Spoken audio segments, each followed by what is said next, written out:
আমার ইউটিউব সকল প্রিয় বন্ধুরা সবাই কেমন আছো বলো। আশা করি সবাই অনেক ভালো আছো, আর আমিও তোমাদের ভালোবাসা অনেক ভালো আছি বন্ধুরা। তো স্বপ্নের অফিসিয়াল চ্যানেলে তোমাদেরকে জানাই সবাইকে ওয়েলকাম আর অনেক অনেক ভালোবাসা। তো রাধা অষ্টমী চলে এসেছে, তো জন্মাষ্টমী চলে গেল, রাধা অষ্টমী চলে আসছে প্রায়। তো যার জন্য কিন্তু ছোট বড় সবাই রাধা সেজেছে। তো আমি এখনও রাধা সাজিনি, তো ভাবলাম একটু রাধা সেজে ভিডিও করব। তো যেহেতু সময় পাচ্ছিলাম না, তো যেহেতু আমি আজকে ভিডিও করছি, তো ভাবলাম যে আমার এই রাধা সাজার ভিডিওটা তোমাদেরকে লুকটা আর কি একটু দেখাই আমার প্রিয় বন্ধুদেরকে। তো তাই আজকে এই ভিডিওটা নিয়ে চলে এলাম তোমাদের সামনে। ভিডিওটা ভালো লাগলে অবশ্যই কমেন্টে জানাবে। তো প্রথমত আমি কিন্তু আমার মুখটা ধুয়ে আমি যে নর্মাল যে ক্রিমটা প্রতিদিন যে ক্রিমটা ব্যবহার করি সেই ক্রিমটা কিন্তু আমি দিয়ে দিয়েছি। আর আমি যে ফাউন্ডেশনটা মানে ব্লেন্ড করলাম সেটা কিন্তু হাত দিয়ে ব্লেন্ড করলাম, কোনো কিছু ব্যবহার করলাম না, কোনো ব্রাশ কোনো কিছুই ব্যবহার করলাম না। আর আমি বেশিরভাগই মেকআপ বা সাজুগুজু করলে আমি কিন্তু ব্রাশ ব্যবহার করি না, আমার হাত দিয়ে সম্পূর্ণটা হয়ে যায়।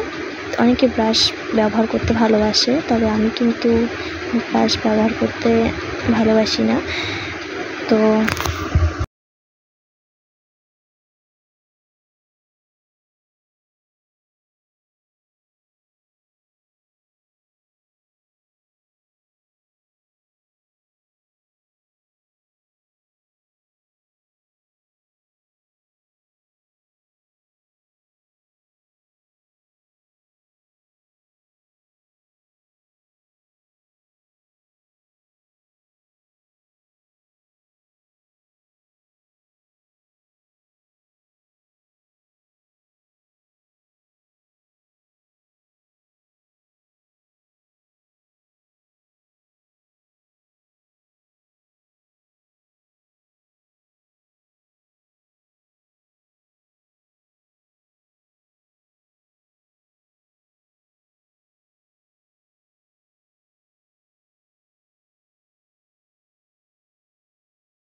শেষে যে ভিডিওটার এই অবস্থা হবে আমি ভাবতেই পারিনি। ভেবেছিলাম খুব সুন্দর করে ভিডিওটা দেব, কিন্তু দেখো শুধু বাকি ছিল ড্রেসটা আর চুল বাঁধাটা, সেটা কমপ্লিট করতেই না করতে চলে গেল কারেন্ট, আর আমি পারলাম না সেটা আর কমপ্লিট করতে। তাই আনকমপ্লিটে এভাবেই কোনো রকম করে ড্রেসটা পরে আমি ভিডিওটাকে শেষ করলাম বন্ধুরা। জানি না কীরকম লাগবে।